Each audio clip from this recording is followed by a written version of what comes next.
Hey guys, welcome back to another episode of Real Talk. Today's a very important subject. It's about confrontations with landowners or just a standard citizen that's passing by. They could be, whether it be a PETA individual or just your standard person inquiring.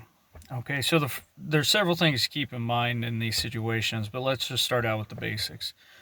First off, you want to make sure that you're following the law down to a T. They're legal sets. You either have permission on the land or it's a public right of way, like here in Iowa where it's legal. You want to make sure those are legal sets and everything you're doing is within the letter of the law. Now, that's something you want to make sure of on a regular basis, but especially when being confronted. The second thing is you want to make sure if you're on private ground that you have permission. And if you're not on private ground, you don't want to be vandalizing any property or causing any damage to anything, right? So as long as you're in the right legally and morally, and I'm going to say morally with, permission or not damaging property, now you've got a base level to go on. Now you're going to be able to tell when somebody pulls up typically how this conversation is going to go, but it can surprise you. So when they pull up, you're going to be reading their body language and their actual tone in their voice. That's going to tell you a lot about the conversation. I think, in my opinion, what has helped me is a cool, calm head tends to prevail.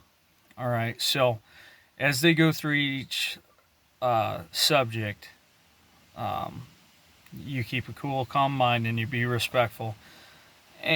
And usually it can be resolved in that manner.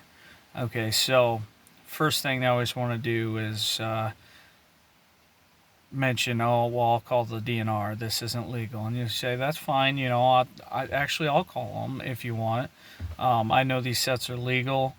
I always obey the law. Second thing that they tend to go after, like I said, is like, well, you're not allowed to trap here. Well, okay, this is like here in Iowa, it's public right of way.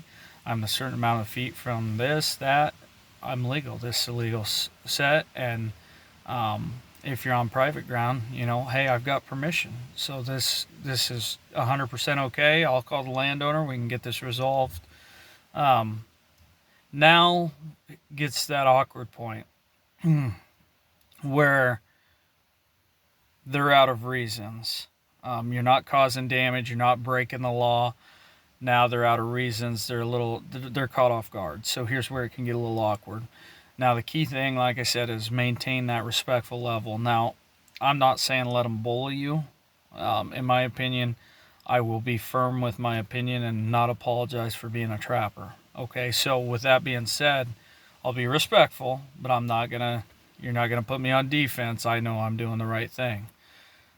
Okay, so at this point, if they're still going on and it's getting very confrontational, you need to determine whether it's time to call the DNR or the police department or however you want to escalate those levels. But the main thing is to try to be respectful.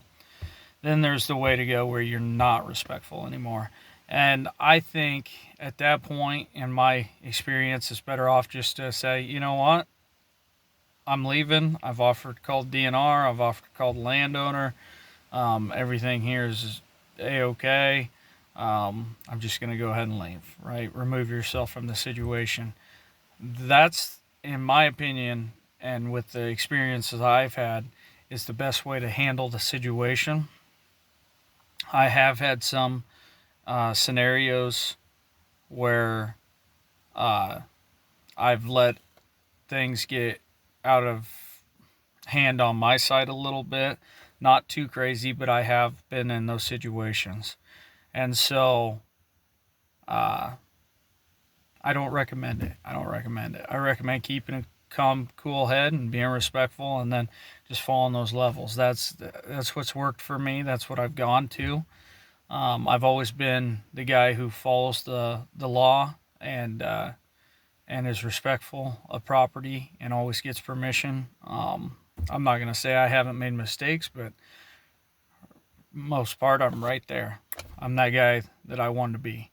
And so, yeah, I think if that's how you approach it, I think it'll open more doors rather than close more doors. I think people around the community will get to know you, the other farmers and ranchers and stuff, and that's going to open more doors. I think if you handle it that way. Now that's how it's worked for me. You handle your own situation the way you feel appropriate, but I will say, I really believe that a calm, cool head will prevail in the situation. So, anyways, guys, that's my episode of Real Talk today. I hope this helps somebody out, and I hope this helps maintain the image of trapping in the way we want it to. Uh, Tight chains out there, and we'll see you on that next episode.